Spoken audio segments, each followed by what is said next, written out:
उत्तर प्रदेश के अंदर सबसे अधिक भ्रष्ट कोई मुख्यमंत्री हुआ है तो उनका नाम है मायावती। साथियों, क्या 2027 का प्लान चेंज हो रहा है? क्या मायावती जी और अखिलेश यादव का फिर से एक बड़ा गठबंधन होने वाला है? मैं ऐसा क्यों कह रहा हूं? क्योंकि कल एक डिबेट में बीजेपी के प्रवक्ता मायावती जी पर, उत्तर प्रदेश की पूर्व मुख्यमंत्री जी पर अभद्र टिप्पणी कर रहे थे और उन्हें सबसे बड़ा भ्रष्ट नेता बता रहे थे। तब समाजवादी पार्टी के एक प्रवक्ता ने बीजेपी पार्टी के नेता के प्रवक्ता को धोया। साथ में अखिलेश यादव को जब यह बात पता चली, तब अखिलेश यादव ने भी उस प्रवक्ता के खिलाफ ऐसा शब्द लिखा जो आपको सुनना चाहिए। मायावती जी ने अखिलेश यादव को धन्यवाद लिखा। साथ में सबसे बड़ी खबर ये भी है कि उस वीडियो को मैंने लिया है जो आपको दिखाने की कोशिश करूंगा, और मायावती जी ने क्या कहा है अखिलेश यादव और बीजेपी को ये भी बताऊंगा। क्या उस राजेश प्रवक्ता के ऊपर एफआईआर होना चाहिए या नहीं? तो होना चाहिए। आप लोगों का कहना है होना चाहिए। तो उसके ऊपर बहुजन समाज पार्टी के कार्यकर्ताओं ने मानहानि का मुकदमा के तहत एफआईआर भी करा दिया है, और आपको मैं एफआईआर कॉपी भी दिखाऊंगा। सबसे बड़ी खबर दोस्तों इसमें यह है कि तमाम बहुजन पत्रकार ने मायावती जी का सपोर्ट किया है और मायावती जी के साथ साथ अखिलेश यादव का सपोर्ट किया है। लेकिन फिर मैं आपको बता दूं कि क्या अखिलेश यादव की इसमें कोई चाल तो नहीं है। इस वीडियो में आपको हम विस्तार से समझाएंगे, और क्या अखिलेश यादव वाकई में पीडीए का मान सम्मान रख रहे हैं ये भी आपको बताएंगे। सतीश चंद्र मिश्रा, क्योंकि उधर से बीजेपी के प्रवक्ता राजेश चौधरी थे, इधर से सतीश चंद्र मिश्रा का क्या बयान आया है ये भी आपको हम बताने की कोशिश करेंगे। इन तमाम खबरों के पीछे की सच्चाई क्या है, चलिए हम विस्तार से जानते हैं। नमस्कार दोस्तों, मैं हूं पराग और आप सभी का एक बार बहुत बहुत स्वागत है। साथियों, मायावती जी पर अमर्यादित टिप्पणी करना मतलब इस देश की 80% दलित पिछड़े आदिवासियों के नेताओं के ऊपर अभद्र टिप्पणी करना होता है। मैं ऐसा क्यों कह रहा हूं? क्योंकि मायावती जी अंबेडकर साहब की उस मोमेंट को फॉलो करती हैं जो अंबेडकर साहब का कारवां रुका पड़ा था, और इस देश के जो 80% लोग हैं जो बाबा साहब को मानते हैं, जो उनके विचारधारा पर चलना चाहते हैं, उन सभी लोगों की सहानुभूति मायावती जी से लिंक है, जुड़ी हुई है।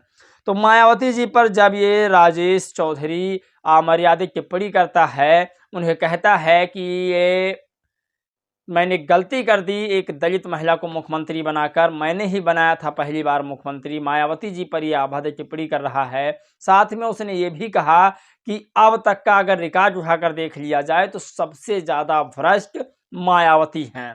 मायावती साथ में ये भी कहा कि मायावती जितना भ्रष्ट नेता कोई नहीं है।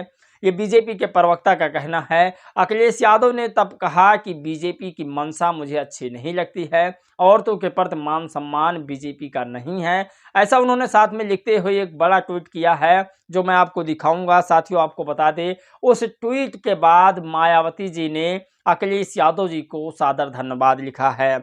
आपको बता दें, उन्होंने लिखा कि सपा मुखिया ने मथुरा जिले के एक भाजपा विधायक को उनके गलत आरोप का जवाब देकर बीएसपी प्रमुख के ईमानदार होने के बारे में सच्चाई को माना है, उसके लिए पार्टी आभार है। साथियों, ये मायावती जी ने लिखा है। बाकी 3 कमेंट और लिखे हैं बहुजन समाज पार्टी और समाजवादी पार्टी बीजेपी पार्टी के प्रति। क्या लिखा है आपको बताएंगे। सोचिए, मायावती जी धन्यवाद करती हैं अखिलेश यादव जी का कि सादर आभार है आपका कि आपने बहुजन समाज पार्टी के मुखिया को, आपने ये कम से कम ये समझा कि वो ईमानदार है। बीजेपी के ऊपर मायावती जी बौखला गई। बिल्कुल, बौखलाने का मतलब मेरे यहाँ विरोध करना होता है। तो वो मायावती जी बीजेपी के ऊपर विरोध में जुट गई। साथ में आपको बता दें, इनका सहयोग अखिलेश यादव के साथ साथ बहुजन पत्रकार जितने हैं वो दे रहे हैं। पहले मैं आपको वो डिबेट दिखाता हूं जो भारत समाचार का है शायद, और उस डिबेट में जिस तरह से बीजेपी प्रवक्ता राजेश चौधरी मायावती जी पर अभद्र टिप्पणी कर रहा है, मुझे भी बहुत गुस्सा आया था कि एक महिला पर, एक दलित महिला पर किस तरह से अभद्र टिप्पणी कर सकते हैं आप। और मुझे गुस्सा ये भी आया था कि इस देश के 40% दलितों की देख रेख मायावती जी कर रही हैं, जो बाबा साहेब के अनुयायी हैं उनकी देखरेख कर रही हैं और उनको इस तरह से अभद्र टिप्पणी किया जाए। खैर, देर आए दुरुस्त आए, बहुजन समाज पार्टी के जितने कार्यकर्ता हैं वो उस व्यक्ति के ऊपर मानहानि का मुकदमा भी दर्ज करा दिए हैं। इस वीडियो में आपको एफआईआर की कॉपी भी दिखाएंगे, लेकिन सबसे पहले मैं आपको उस डिबेट को दिखाता हूं। मायावती जी उत्तर प्रदेश की मुख्यमंत्री रही, इसमें कोई संदेह नहीं। और पहली बार हमने ही बनाया था, वो गलती हमने ही की थी। कालीचरण जी समाजवादी मतलब एक दलित महिला को सीएम बनाना गलती थी, अच्छी तरह से जानते हैं। अरे कैसी बात कर रहे हैं? गंगा जल से इसीलिए धुलवाया था ना मुख्यमंत्री आवास। बीच में कभी राष्ट्रपति के लिए भी यही कहेंगे।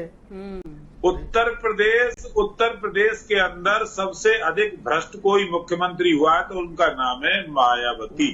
उत्तर प्रदेश के अंदर सबसे अधिक भ्रष्ट कोई मुख्यमंत्री हुआ है तो उनका नाम है मायावती। तो दोस्तों, सीधा डिबेट आप देख सकते हैं कि ये सीधा डिबेट चल रहा है। मायावती जी के ऊपर ये व्यक्ति जो है इस तरह से घोर लांछन लगा रहा है। इसमें अखिलेश यादव जी ने ट्वीट करके लिखा कि उत्तर प्रदेश के एक भाजपा विधायक द्वारा उत्तर प्रदेश की एक भूतपूर्व महिला मुख्यमंत्री के प्रति कहे गए अभद्र शब्द दर्शाते हैं कि भाजपाइयों के मन में महिलाओं और खास तौर से वंचित शोषित समाज से आने वाले के प्रति कितनी कठोरता भरी पड़ी है। तो ये अखिलेश यादव जी का कहना है। साथ में उन्होंने लिखा कि राजनीतिक मतभेद अपनी जगह होते हैं, लेकिन एक महिला के रूप में उनका मान सम्मान खंडित करने का किसी को भी अधिकार नहीं है। भाजपाई कह रहे हैं कि उन्हें मुख्यमंत्री बनाकर हमने गलती की थी। ये भी लोकतांत्रिक देश में जनमत का अपमान है और बिना किसी आधार के आरोप लगाना कि वो सबसे भ्रष्ट मुख्यमंत्री थी बेहद आपत्तिजनक है। भाजपा के विधायक के ऊपर सार्वजनिक रूप से दिए गए इस वक्तव्य के लिए मानहानि का मुकदमा होना चाहिए। भाजपा ऐसे विधायकों को प्रश्रय देखकर महिलाओं के मान सम्मान को गहरी ठेस पहुंच रही है। अगर ऐसे लोगों के खिलाफ भाजपा तुरंत अनुशासनात्मक कार्रवाई नहीं करती है, मान लिया जाएगा ये किसी एक विधायक का व्यक्तिगत विचार नहीं बल्कि पूरी भाजपा का है। घोर निंदनीय। ये अखिलेश यादव जी ने लिखा कि अगर एक वंचित शोषित महिला के खिलाफ इस तरह से अमर्यादित भाषा का इस्तेमाल किया जाता है तो शायद ये घोर निंदनीय है। अगर इस विधायक के ऊपर कार्रवाई नहीं हुई तो मैं समझूंगा कि ये पूरे पार्टी का वक्तव्य है। अखिलेश यादव की तरफ से ये बयान आता है। साथियों, अब आपको बता दें मायावती जी ने दूसरा क्या लिखा है ट्वीट, जो बहुत ज़रूरी है आपके लिए सुनना। पार्टी को भाजपा के इस विधायक के बारे में लगता है कि उसकी अब भाजपा में कोई पूंछ नहीं रही है, इसीलिए वह बसपा प्रमुख के बारे में अनाप शनाप बयानबाजी करके सुर्खियों में आना चाहता है, जो अति दुर्भाग्यपूर्ण है। तीसरा इन्होंने लिखा, जबकि भाजपा को चाहिए कि वह उसके विरुद्ध सख्त कार्रवाई करे और यदि वह दिमागी तौर पर बीमार है तो उसका इलाज भी जरूर कराए, वरना इसके पीछे बीजेपी का कोई षड्यंत्र ही नजर आता है। यह कहना भी गलत नहीं होगा। चौथा लिखती हैं, यदि भाजपा अपने विधायक के विरुद्ध कोई सख्त कार्रवाई नहीं करती है तो फिर इसका जवाब पार्टी के लोग अगले विधानसभा चुनाव में उसकी जमानत जब्त कराकर तथा वर्तमान में होने वाले 10 उपचुनावों में भी इस पार्टी को जरूर देंगे।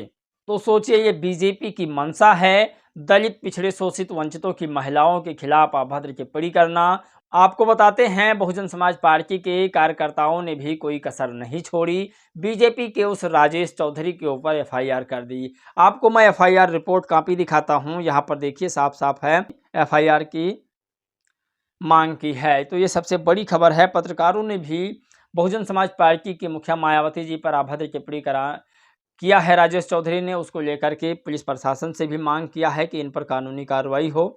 और समाजवादी पार्टी के नेता अखिलेश यादव ने भी इस मामले को संज्ञान में लिया है, लेकिन कुछ मुझे समझ नहीं आ रहा है, क्योंकि अखिलेश यादव के चाचा शिवपाल, एक भाषण इनका आया था कि मायावती जी को कह रहे थे चमर चमर चलती है, चमट्टिन है, और तमाम आपत्तिजनक भाषाओं से संबोधित किया था।